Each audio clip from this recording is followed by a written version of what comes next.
Sarah et moi-même avons fait un dossier de candidature auprès de l'Institut des métiers d'art.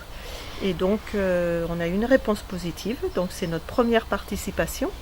Et donc, les dates ont été retenues. Et comme moi, je n'ai pas d'atelier, Sarah m'a proposé de m'accueillir. Et comme on fait la laine toutes les deux, différemment, et voilà. Donc, ça nous permet de montrer notre savoir-faire. Moi, je pars vraiment de la fibre brute et je la file, donc c'est-à-dire je fais mon fil pour pouvoir ensuite tricoter. Voilà, donc j'utilise le mohair qui est produit par les 3 chèvres que j'ai à la maison.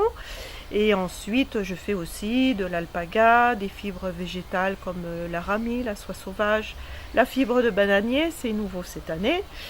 Et donc, ce sont que des fibres naturelles, sans teinture. J'utilise la couleur naturelle de l'animal ou du végétal.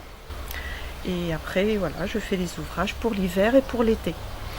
Alors moi je sais pas du tout carder la laine et la filer, j'achète ça chez le filateur parce que c'est vraiment un autre métier. Donc j'achète mes bobines et après je la tricote et j'en fabrique des bérets. D'abord on a la tricoteuse qui va tricoter le béret directement en forme, donc qui va faire un système de part comme une part de pizza. Ce qui fait que dès que le tricot est terminé, elle est déjà en arrondi. Enfin, il est déjà en arrondi. Ensuite je décroche le béret. Et je vais avoir l'étape du remaillage qui permet de fermer le béret, puisque comme je l'ai décroché, j'ai 2 parties séparées.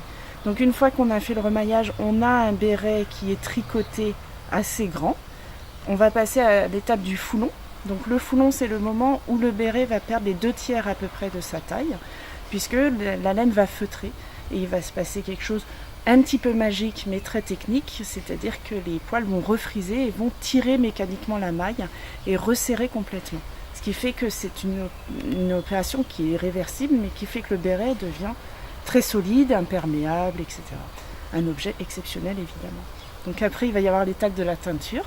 Donc en fonction de la couleur que je souhaite, je vais teindre. Et après il y aura l'étape du grattage. Alors le grattage, je vais aller gratter tous les petits poils du béret pour les mettre tous entre guillemets au garde à vous pour pouvoir après les raser.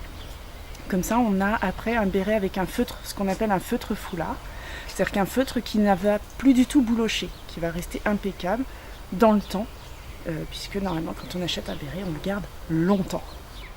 La curiosité déjà, parce que c'est une annonce que j'ai entendue à la radio au travail, et puis je me suis dit que ce serait sympa de voir un petit peu comment est fabriqué traditionnellement les bérets de la région un petit peu. Il faut être patient je pense, beaucoup de patience et c'est beaucoup d'heures de travail, et je pense qu'ils ont beaucoup de mérite quand même à tirer un produit fini comme ça avec énormément d'heures de travail.